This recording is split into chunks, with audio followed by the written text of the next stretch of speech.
Allah is my heart's speech, your mercy is what I beseech. Keep in my heart your remembrance, and in your deen allow me to advance. Help me in my quest, permit me to pass the ultimate test. Help me in my quest, permit me to pass the ultimate test. Assalamu alaikum wa rahmatullahi wa barakatuh, and welcome to this new episode of Ask Huda. I'm your host, Fuad Muhammad. Today we have the privilege to welcome on the program our dear and respected Islamic scholar, Dr. Mohamed Salah. Assalamu alaikum, Doctor, and welcome to the program today. Wa alaikum salam wa rahmatullahi wa barakatuh. Thank you, Fuad. Jazakallah khairan. Okay, just a quick reminder of our telephone numbers, 0022385555 248 or 249, or you can write to us at ask, that's ask@huda.tv. Okay, Doctor, we have the question here from Kulthum from Nigeria, and she wants to know the ruling on the woman keeping her hair short. Bismillah ar-Rahman ar-Rahim. Alhamdulillah wa salatu wa salamu ala nabiyhi wa mustafah Sayyidina Muhammadin wa ala alihi wa sahbihi wa man walah thumma amma ba'd. Praise be to Allah alone, we praise Him and we seek His help. Whomsoever Allah guides is the truly guided one, and whomsoever Allah leaves astray, no one can show him guidance. May the peace and blessings be upon Prophet Muhammad, peace be upon him. It is permissible for a woman to shorten her hair up to the shoulders or the ears, since it was narrated as Al-Imam Muslim, may Allah have mercy on him, collected in his sound collection a hadith from Abdurrahman, from Abu Salama ibn Abdurrahman, may Allah be pleased with him, that the wives of the Prophet ﷺ, after he passed away, used to cut or shorten their hairs until it was like al-wafra, which passed the ears, with two conditions that it is permissible for a woman to shorten or cut her hair short. The first condition, that it would not look like a man, because the Nabi ﷺ cursed a woman who would wear anything to look like a man or act like a man, and vice versa, a man who would act like a woman or dress like a woman. The second is that not to be copying the fashions of the non-believers, because the Nabi ﷺ also prohibited the believers from imitating the non-believers, and he said, "Man tashabbaha biqawmin fahuwa minhum." One who imitates some people, he is one of them. Wallahu a'lam. Okay, we have another question here from Sister Mariam from the Kingdom of Saudi Arabia. She says she has a son who is 8 years old and she wants to make Umrah. She wants to know if he can be a mahram for her. The general conditions with regards to traveling for a woman is a mahram is required, whether it's for Umrah or Hajj. We mentioned before that a man intended to go for jihad and his wife set out to perform Hajj. So Nabi sallallahu alayhi wasallam excused him, exempt him from joining the Muslim army, and he said, join your wife, not to leave her to perform Hajj alone without the mahram, even though she was going to perform Hajj in a very safe company, in the company of the companions of the Prophet sallallahu alaihi wasallam and their spouses. Yet the Prophet sallallahu alaihi wasallam did not approve that. In addition to several ahadith in which Nabi sallallahu alaihi wasallam once said, it is not permissible for a woman to travel without a male mahram. Then in another hadith specified the distance or the travel distance of a day and night, or 2 days or 3 days, based on the position of the questioner. So if it is a travel distance, then a woman needs a mahram. The qualifications of a mahram, that number one, he is a male, a Muslim, and attained the age of puberty. Okay, because I think one of the reasons why she asked the question as well, because many of the Muslims, they believe that a woman should have the mahram towards traveling to Hajj and Umrah, and then other travels it's okay without the mahram from that perspective. No, this is general. I'm saying even in a case of Hajj, which is mandatory upon every Muslim, the scholars said that Allah subhanahu wa ta'ala said, لِمَنِ اسْتَطَاعَ إِلَيْهِ سَبِيلًا. Hajj is only mandatory upon those who can afford it, those who can afford the means and are physically fit. They added an extra condition for a woman to have a male mahram, a safe company of a male mahram. So if that's not available, then she's not obliged nor is it compulsory on her to go to perform Hajj. But if she possesses the financial means, she can appoint somebody to perform Hajj in her state. This is the opinion, obviously, of the vast majority of the scholars, relying on the many sound hadith reported from the Prophet ﷺ in this regard. Some contemporary scholars said that the Prophet ﷺ in one hadith said that the time will come where a woman will travel from a place to another and she would not feel anything, she would be safe and secure. So they concluded from that, will the Prophet ﷺ said, this is a secondary meaning, they are concluding that it is okay for her to travel if it is safe or in a safe company. And accordingly they said, those contemporary scholars, if a woman is traveling to perform Hajj or Umrah and she's gone in a safe company, then it is permissible. I personally believe the opinion of Al-Jumhur is sounder, stronger and more right, because it is based on sound references. Wallahu alam. Okay, Jazakallah khair, Doctor. Next we have, to start off the line, Brother Abu Bakr from the Kingdom of Saudi Arabia. Assalamu alaikum, brother. You're live and Ask Huda. Walaikum salam. How are you? Alhamdulillah, and yourself? Ramzan Kareem. Same to you. Go ahead, Brother Abu Bakr. Can I wear a football t-shirt with the name written at the back? Could what? A name written at the back. What name written on your t-shirt? Taurus. Okay. What is the name? Tariq. Taurus. Oh, okay. Okay. Jazakallah khair, Brother Abu Bakr.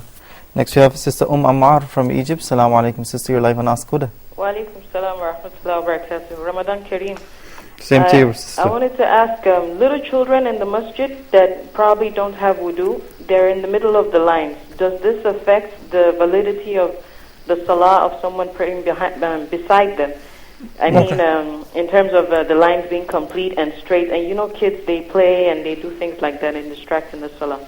Okay. Jazakumullah khair. Barakallah fiqh. Sister Ammar there from Egypt. Sister Mariam as well asked the question. She says, I'm divorced. However, I have not completed the process in my divorce papers.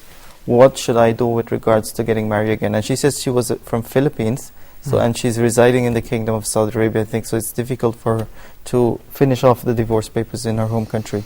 Okay, first of all, divorce in Islam falls effective once the husband utters the word of divorce, either the explicit word or if it is a metaphor and he means to divorce his wife. Directly, such as if he says to his wife that you're divorced once or twice or more. The sunnah is to do it once upon a time. Then after the purification from the haid, if he's not interested and he does not have sexual contact with her, he can divorce her the second time, and so forth. So if the person divorced his wife and he acknowledges that and she knows that she's divorced, she's got to wait for a iddah. The iddah والمطلقات يتربصن بأنفسهن ثلاثة قروء. The qur', as explained by the scholars, it is either the period or the tahara, the purification that follows the period.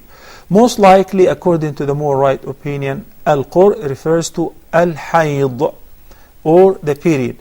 Which means if a woman is divorced, she must wait for 3 consecutive periods or menstruations. And after the purification from the 3rd one, then she is lawful to marry somebody else if she wishes, as long as her husband does not reverse the divorce or revoke the divorce or ask her back to come back to his marriage life, to resume the marriage life if it is the first or the second divorce. But in the case of the 3rd divorce, the divorce is irreversible, irrevocable, and the woman still must wait until she attains the iddah or the waiting period. So this is from the Islamic perspective, to wait for the iddah. Now, if you live in a country which requires filing for a divorce and a paperwork, I would advise you not to remarry before obtaining the divorce paper, because if you don't have the divorce paper, you can be in trouble with the law, such as in America, for instance. You can be Sharia law divorced, according to the Sharia law, legally. But according to the civil law, you're not divorced yet, not until you obtain the divorce paper. So filing for a divorce isn't sufficient. So if you are in a Muslim country and you're not afraid of any persecution, then you spend the wedding iddah, and the husband does not recall you back to his marriage life. If it is a irreversible divorce, then it is perfectly fine. You can marry once the iddah is over, even if you did not obtain the divorce paper yet. Wallahu a'lam. Okay, we have Brother Muhammad on the line from the United Kingdom. Assalamu alaikum, brother. You're live on Ask Huda. Wa alaikum assalam wa rahmatullah. Can you hear me, Sheikh? Yes, go Perfectly. ahead, please. Okay, Jazakallah khair. Wa jazakum. My question is, I've got the land in back home. I've got the land nearly 5 years now. My attention still is not clear. I'm going to make the house or not. Do I have to pay zakat? Can you repeat the question, Brother Muhammad? I've got land from back home. You have a bank form? No, land. Mm-hmm. And my attention is still is not clear. I'm going to sell the land or to build the house. Okay. Okay. Do I have to pay zakat for my land or not? Okay. Okay. You're not a relator or a real estate agent, are you? What do you mean, Sheikh? I mean, are you in the business of buying properties, lands and houses and selling them and profiting out of that? No. Okay. And when you bought this land, you did not buy it with the intention of investment, did you? No. Okay. So in this condition, if somebody bought a property and later on he decided to sell it, the zakah will be due once you sell it and you obtain the money and you complete a hawl or a lunar year from the time that you obtain the money for the property that you sold, as long as you're not investing in this property. Okay, Jazakallah khair, doctor. I think that answers Brother Muhammad's question there. Brother Sabir from Cyprus, he says his non-Muslim friends ask him, why is it not allowed for us to eat pork as Muslims, since the other meat that we eat can harm us as well. He wants to know how he can answer them. Okay, first of all, I would like to make a comment on asking certain questions which I called yesterday challenging. If the question is asked by a non-Muslim and he's asking why, my answer should not be simply just providing I have to find a reason or a wisdom. But I have to broaden my answer and explain. In your own religion, whether you're Christian or a Jew or whatever, what's prohibited in your religion? Is there any prohibition with regards to eating, drinking and food consumption? Yes, there is, even though I doubt that. Okay, can you give me some? For instance, in Judaism, it is not allowed to eat pork as well. And circumcision is compulsory. So you ask him, why is it compulsory to have circumcision in Judaism? Why is it prohibited to eat pork in Judaism? Same. So you broaden the answer in order to explain to the questioner that it is not about this religion is strict or is intended to burden the people. Providing the simple answer sometimes isn't that much helpful, such as questions which were presented yesterday. Why do Muslims face Mecca as a place of worship while it is not mentioned in the Quran? I say, did you read the Quran? No. So do you know whether it's mentioned or not? So the answer should be, okay, since you do not know, let me explain to you. It is mentioned in the Quran and I quoted several verses. Now before I answer why pork is prohibited in Islam, can you answer me, why did Allah subhanahu wa ta'ala forbid Adam from eating from that particular tree? And by the way, do we know what tree was it? Some say it was fig, some say it was apple. It doesn't really matter because we're not sure. We were not told in any testimony, we were not told in the Quran that it was a particular tree or fruits of a particular tree. It was a tree. The Quran says, لا تأكلا من هذه الشجرة. Don't you eat from this particular tree. It doesn't matter what kind of fruit is it. What matters is that person would answer you, well, he wanted to test Adam. Oh, thank you so much. When Allah subhanahu wa ta'ala says, do or do not do, it's a matter of test. To test the believers, to test their compliance, to test whether they are really true worshippers or not. Because worship, brothers and sisters in Islam, and in every religion, is not the physical act of worship and that's it. It's not just mere praying and fasting. Worship, in its deeper meaning, is at-ta'ah, obedience and compliance. If somebody prays until his feet get swell, but he's a thief, or he drinks, his prayer is not accepted, right? If somebody fasts all day long, perhaps doesn't eat at Maghrib, but he eats at Isha, extends his fasting, so he's making an innovation. In addition to all day, he is either accepting bribery, or he is paying bribery, or eating usury, or backbiting people. Such fasting is in vain. So we say in Islam, Allah subhanahu wa ta'ala prohibited just a few items. In the Quran, Allah subhanahu wa ta'ala says, قُلْ لَا أَجِدُ فِي مَا أُوحِيَ إِلَيَّ مُحَرَّمًا عَلَى طَاعِمٍ يَطْعَمُهُ إِلَّا أَن يَكُونَ مَيْتَةً أَوْ دَمًا مَسْفُوحًا أَوْ لَحْمَ خِنْزِيرٍ فَإِنَّهُ رِجِسٌ أَوْ فِسْقًا أُهِلَّ لِغَيْرِ اللَّهِ بِهِ. That's it. The Quran says, say, O Muhammad, I do not find anything that is prohibited with regards to food consumption except maytah, a dead animal. That was explained in details في سورة المائدة حرمت عليكم الميتة والدم ولحم الخنزير وما أهل لغير الله به. The verse, it's a long verse. Explaining animals which died in various forms and shapes other than the proper sacrifice on the name of Allah subhanahu wa ta'ala. So in general, maytatan, dead animal. Even if it is a cow or sheep dead, we do not eat it. That's why when they stun an animal and they kill it, or they wire it to electricity and they kill it, we don't eat it. We call it dead. It's got to be sacrificed and slaughtered properly, and drain its blood or most of it. Then أَوْ دَمًا مَسْفُوحًا, they drain blood. In Mexico, they love this blood. Many people, once they slaughter the animal, they collect it and they cook with it. Yes. While this blood, الدم المسفوح, the shed blood, is an excellent culture for so many microorganisms and bacteria. It is very harmful. And the Quran says that Muhammad sallallahu alayhi wa sallam came to يُحِلُّ لَهُمُ الطَّيِّبَاتِ وَيُحَرِّمُ عَلَيْهِمُ الْخَبَائِثِ وَيَضَعُ عَنْهُمْ إِصْرَهُمْ وَالْأَغْلَالَ. So يُحِلُّ لَهُمُ الطَّيِّبَاتِ, to make lawful for them everything which is good, and to make prohibited everything that is evil and harmful. It has been proven scientifically that pork meat is a good environment for special worm, the tapeworm, in addition to other diseases. Even if we do not know anything, it is prohibited, we must comply. As I said, we don't know why Allah prohibited this particular tree. Was it poisonous? No, it was not, because when they ate out of it, they did not die. Rather, they committed a sin and they were expelled from paradise.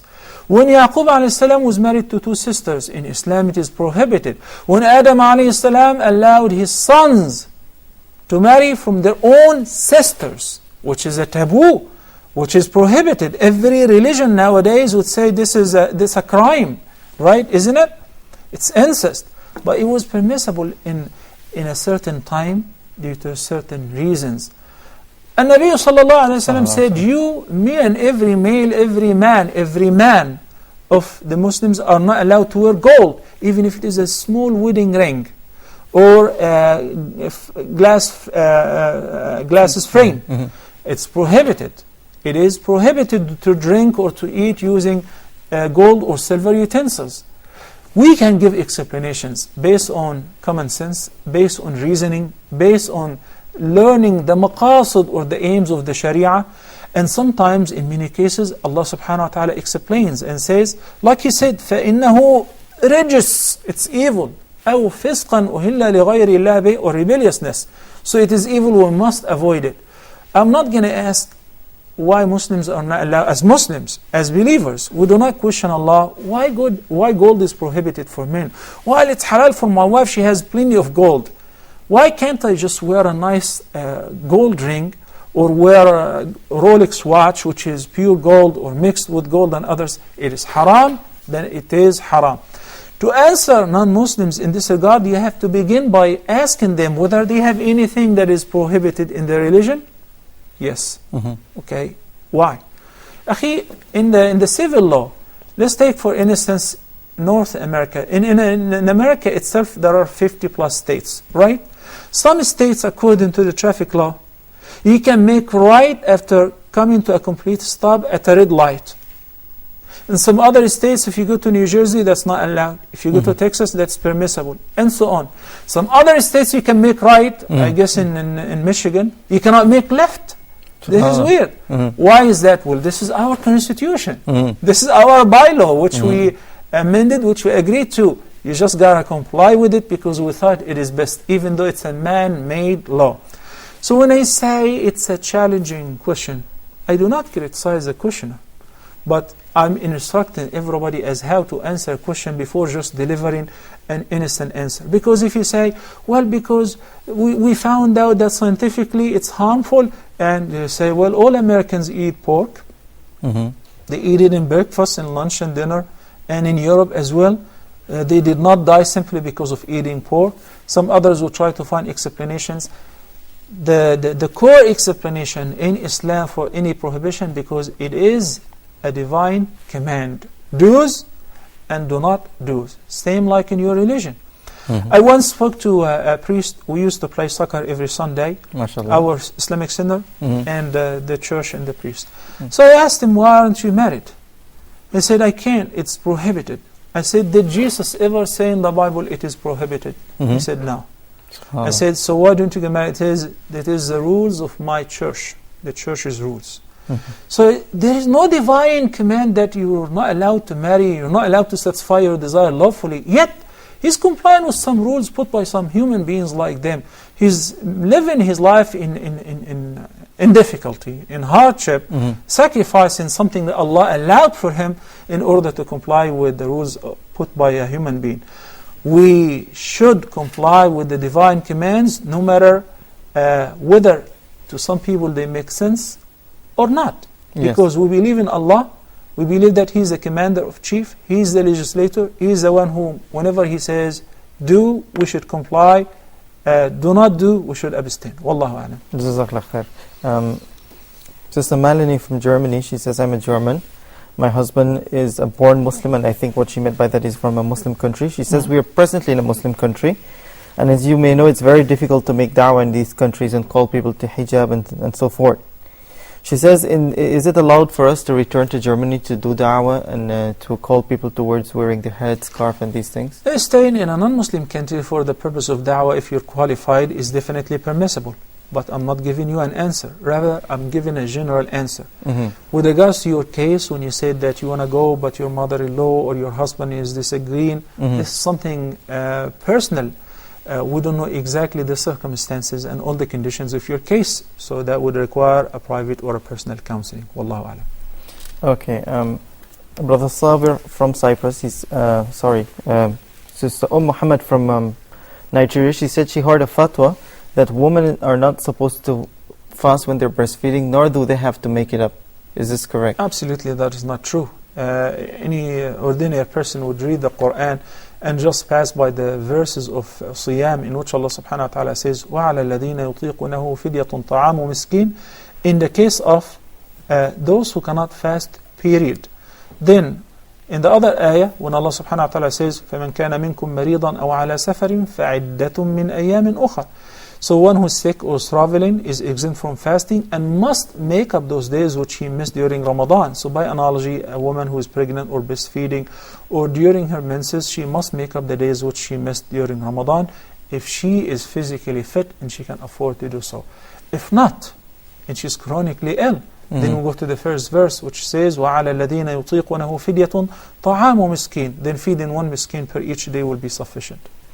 Okay, Brother Amadou from Gambia. Assalamu alaikum, brother. You're live on Ask. Okay, thank you. I want to know, because sometimes when I go to Brother Amadou, prayers, brother, can you please turn on your volume? Friday prayers. Brother, can you please turn on the volume of your television set before asking that question? Yes. Mute your TV set, please, Akhi. Yes, okay. Turn off the volume, please. Thank you. Okay, now my question is... Go ahead with your question. My question is, when you go to the Friday prayers, you find the Imam on Kutuba. Some people pray, when the Imam is on the Kutuba, they just go in and start praying the 2 rakas. Okay.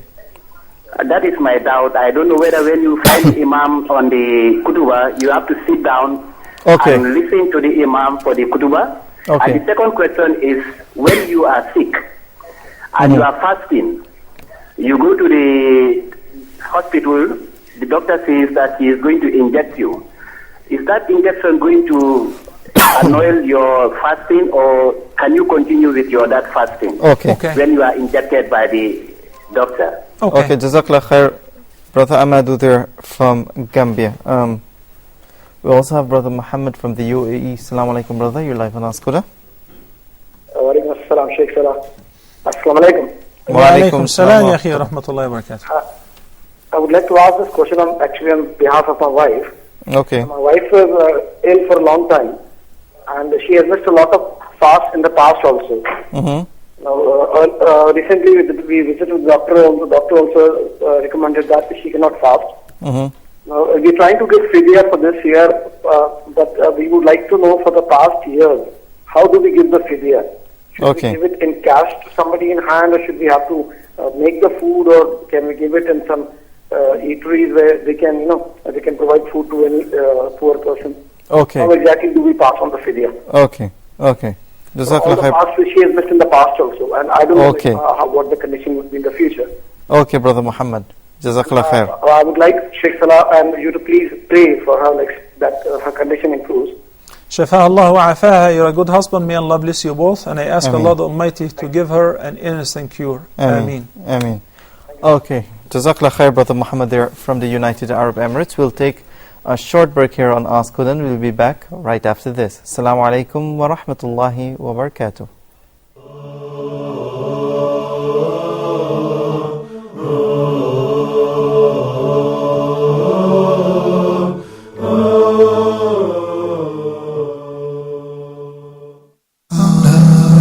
Virtues of Ramadan.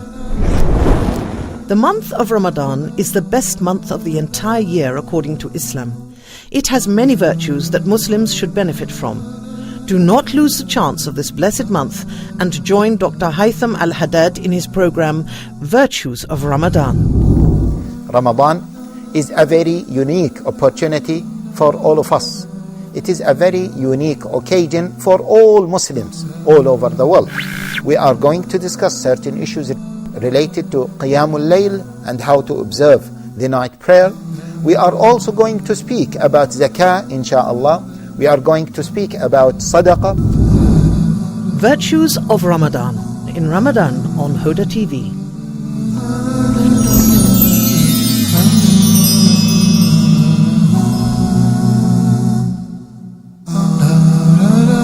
Amazing stories.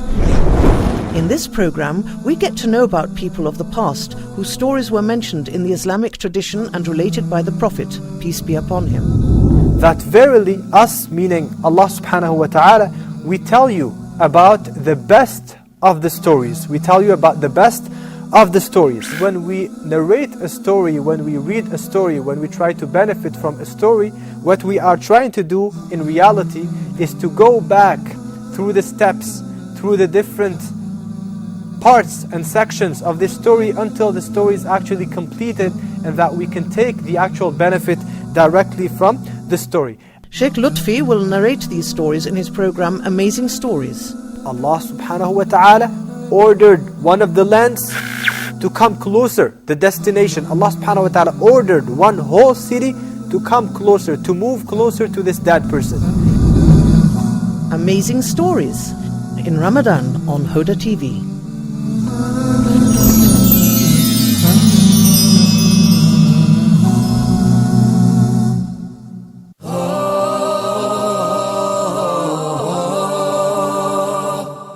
The story of Adam alayhi salam. Allah subhanahu wa ta'ala taught Adam the names of everything. Sayyidina Musa alayhi salam approached that fire and he was surprised. The arrow killed the boy. If you want to be saved in this world, get on the ark of Islam.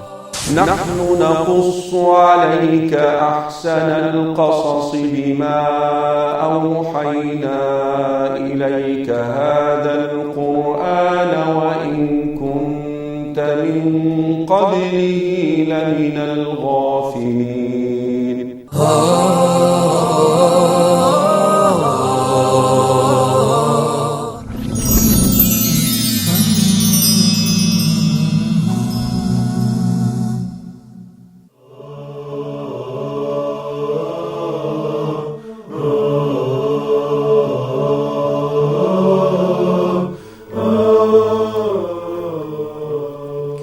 Assalamu alaikum wa rahmatullahi wa barakatuh. Welcome back. You're watching Ask Huda.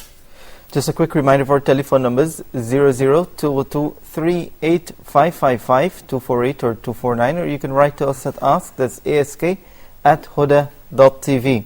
Okay, we start off the second segment with Brother Muhammad from the UAE. Assalamu alaikum, brother. You're live on Ask Huda. Brother Muhammad? Wa alaikum assalam wa rahmatullah. I have a question regarding zakah. Okay. I would like to ask in form of an example. Say I had 100 grams of gold last year. 100 grams of gold, okay. I paid zakah 2.5% of that last year. And I held the same gold and I actually added another 100 grams to it. So this year I have 200 grams. Okay. Should I pay zakah this year for the whole 200 grams or for the incremental gold that I added this year? Okay. Okay. Okay. Jazakallah khair, Brother Muhammad there from the UAE. We also have Brother Sadiq from Cyprus. Assalamu alaikum, brother. You're live on Ask Huda. Assalamu alaikum, Brother Fuad and Mr. Sheikh Salah. Wa alaikum assalam wa rahmatullahi wa barakatuh. How are you, Sheikh? Alhamdulillah. How are you, brother? I'm fine. Sheikh, I wish to have a question, please, if it is possible to give answer today, because tomorrow I am leaving Cyprus. Sheikh, I am asking about safar. I wish to have a visit for 12 days, 4 European countries, but each country I have someone, relatives or my sister, they living. So here for Qasr, but Ramadan I used to keep, but for Salat, what I have to do, or explain me, please. Okay, so you're traveling back and you're staying how many days in each country, Brother Sadiq? 2-3 days each country, total 12 days. 12 days. Total 12 days and 2-3 days each country, 2-3-4 days, and then I'll come back. But this time, but every place I used to go, Germany, there I have sister, or other place I have sister, my father-in-law house. So here will be Qasr, or please explain. Okay. Okay, Jazakallah khair. Okay, thank you very much for all the family. Brother Sadiq there from Cyprus, one of our regular callers. We also have Brother Muhammad from Syria. Assalamu alaikum, brother. You're live on Ask Huda. Wa alaikum assalam. Go ahead, brother. Yes, assalamu alaikum. Wa alaikum assalam wa rahmatullah. I have a question about mistakes while prayers. How to correct the mistakes while you're in. Go ahead. Okay. How to correct mistakes while you're in prayer. Do you have a specific mistake in mind, or you're asking generally?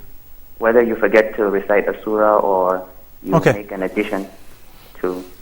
Okay. Very question. Brother Muhammad there from Syria.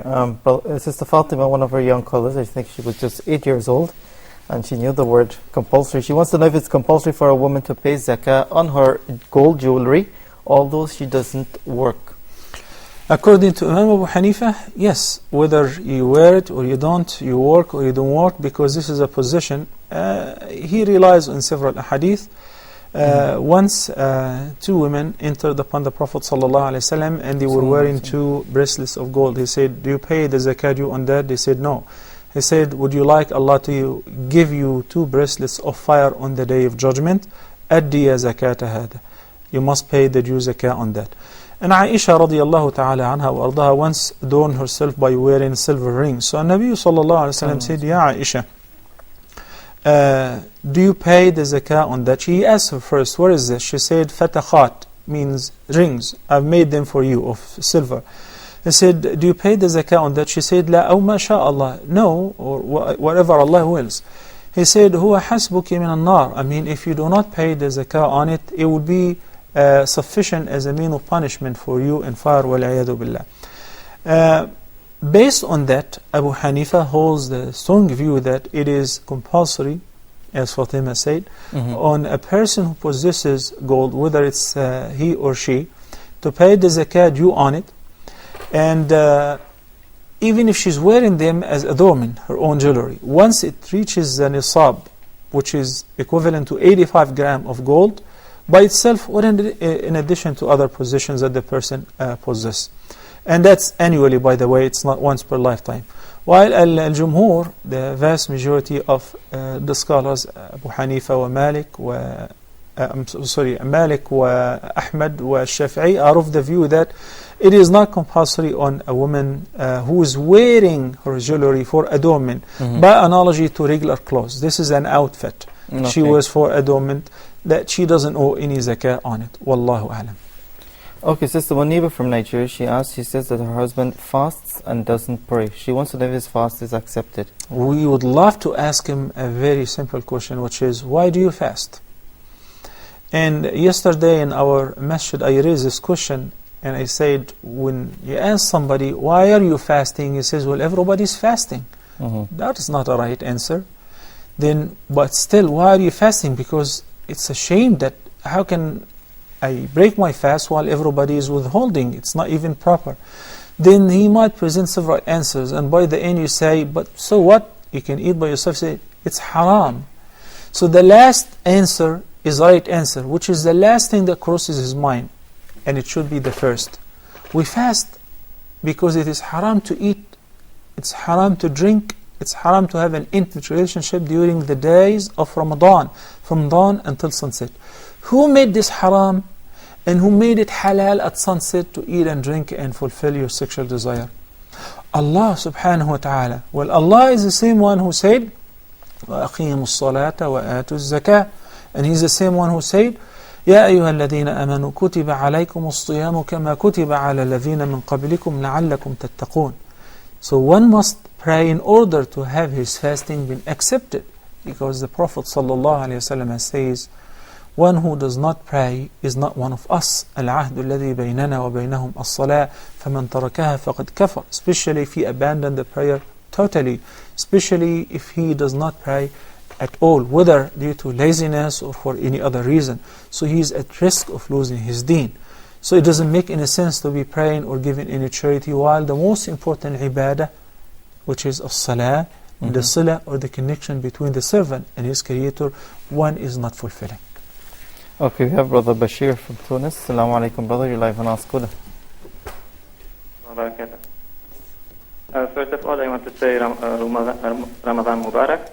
Same to you, brother. And I have two questions to Sheikh Mohamed Salah. Okay.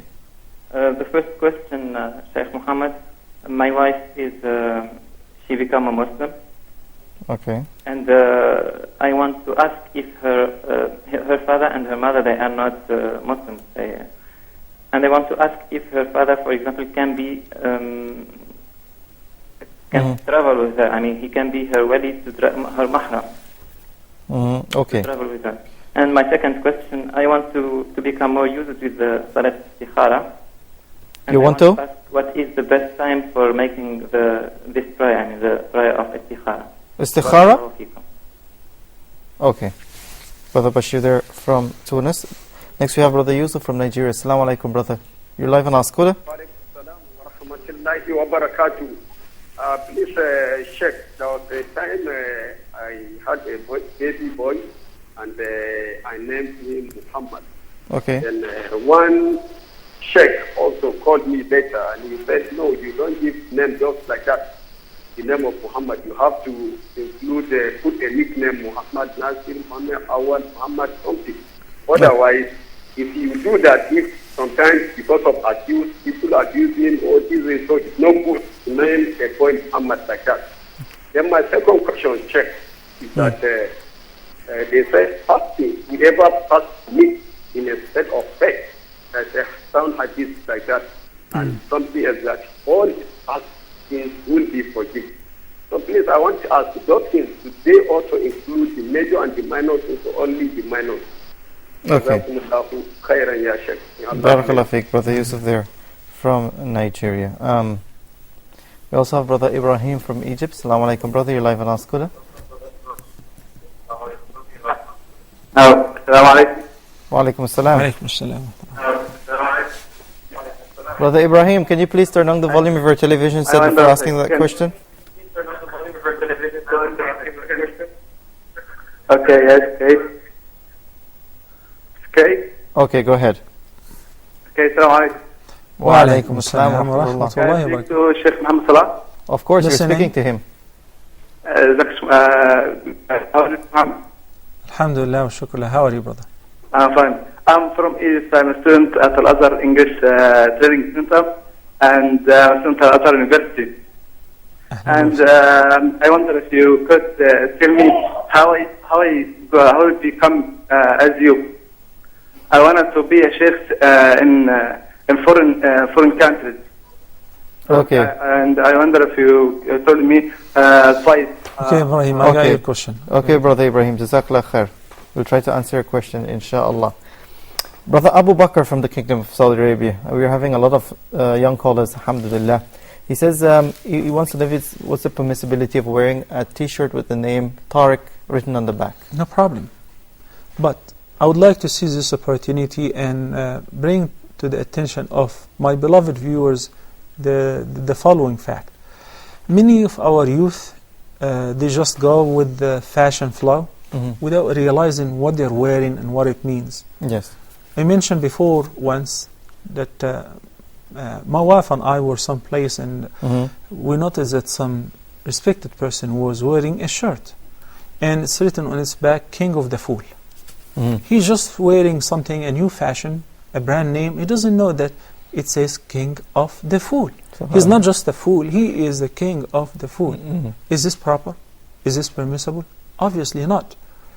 Allah subhanahu wa ta'ala says, خذوا زينتكم عند كل مسجد قل من حرم زينة الله التي أخرج لعباده والطيبات من الرزق. But whenever it's a zina, whenever it is an adornment, it is something good.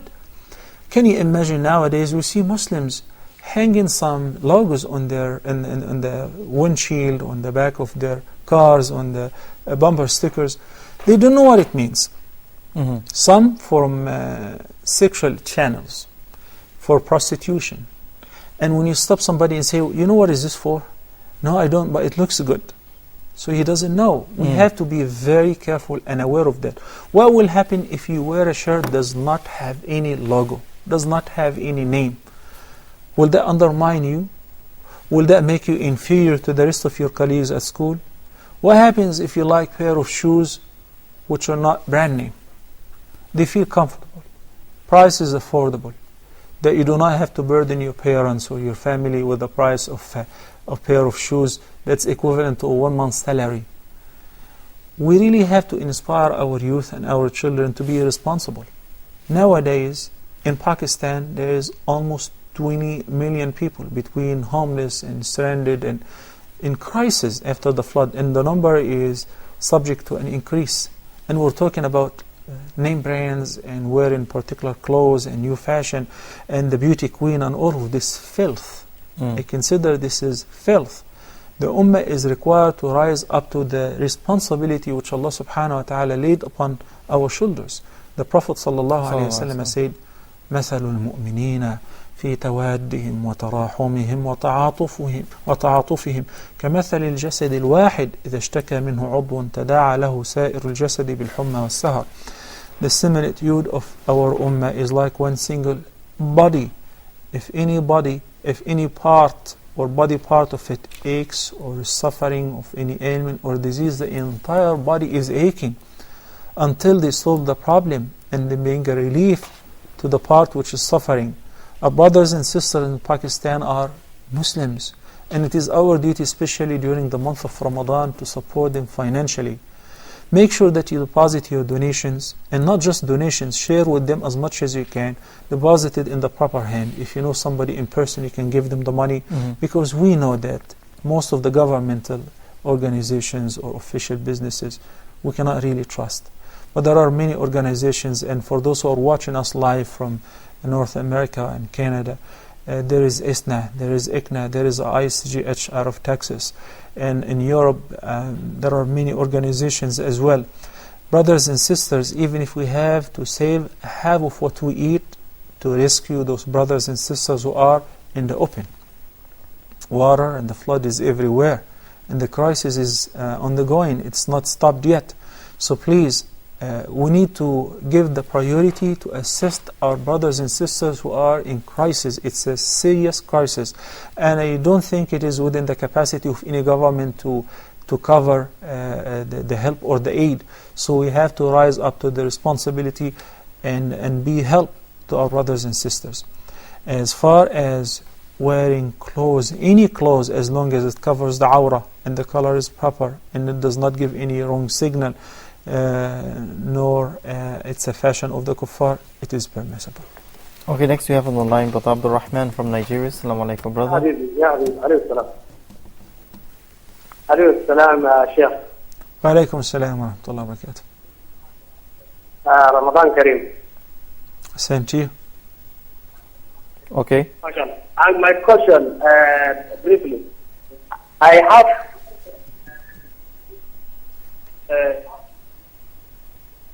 hello? Abdul Rahman, the program's time is really valuable.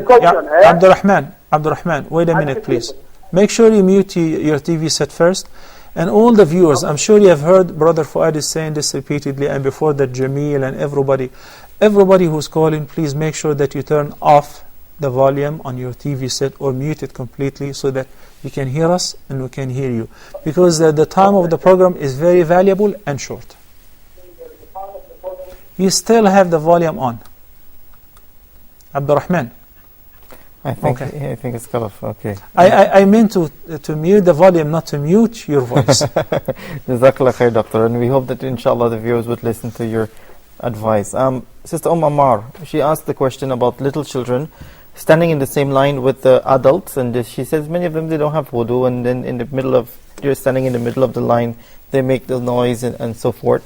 She wants to know if this has any effect on the person praying next to these children. The question consists of two parts. The first part is pertaining somebody who does not have wudu or tahara and is standing in the middle of the line. Does this affect the validity of any person's prayer to the right or to the left? No.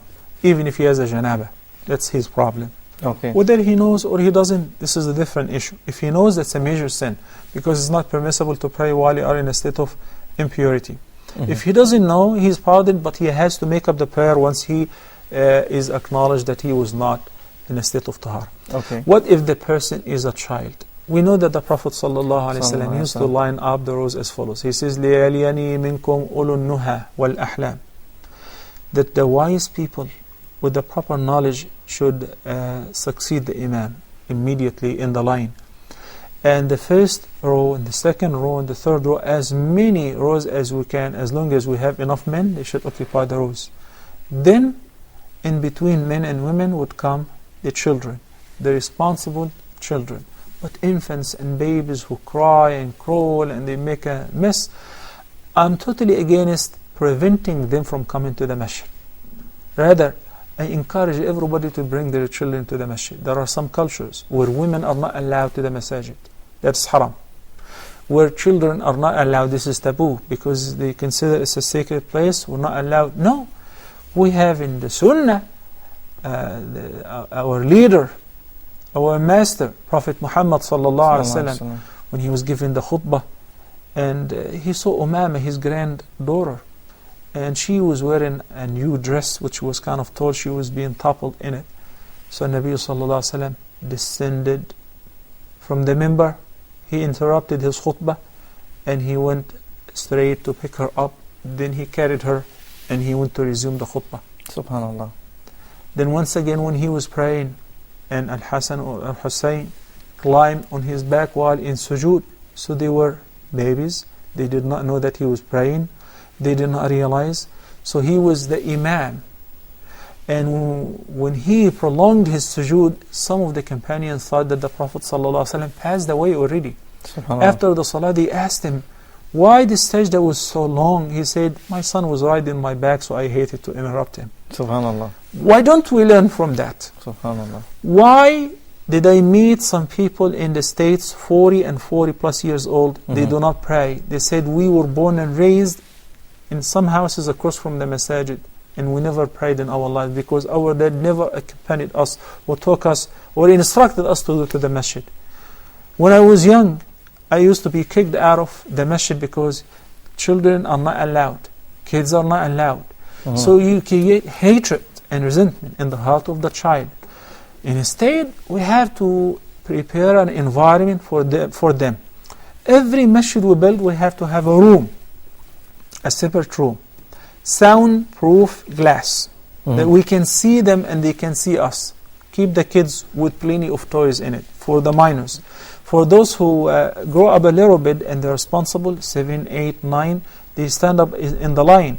And if the parents would like to keep them next to them because they're responsible, they know how to pray properly, they do not make any noise, and for security reason, it is valid, it is permissible. Perhaps the parent can go all the way to the either end of the line and have his son or daughter next to him, so that to make sure that he's not interrupting the line, nor interrupting the prayer of everybody else. Bottom line is we have to keep balance. Either extreme is prohibited. Okay, Barakallah Fik, Dr. Jazakallah Khair for your time here on Ask Huda, and we'd like to thank all the viewers who partook in the program today. And don't forget, if you have any other question, you can write to us at ask@huda.tv, and don't forget you can support this program or any other program on Huda TV just by sending an email at support@huda.tv, and you can leave your thoughts as well on our website www.huda.tv. Well, that wraps it up for today here on Ask Huda. Until next time, Assalamu alaikum wa rahmatullahi wa barakatuh. If my love is attached to thee, then from sins I will be free. Each time my heart will beat, your name will resound with heat. Allah is my heart's speech, your mercy is what I beseech. Keep in my heart your remembrance, and in your deen allow me to advance. Help me in my quest, permit me to pass the ultimate test. Help me in my quest, permit me to pass the ultimate test. Help me in my quest, permit me to pass the ultimate test. Help me in my quest, permit me to pass the ultimate test.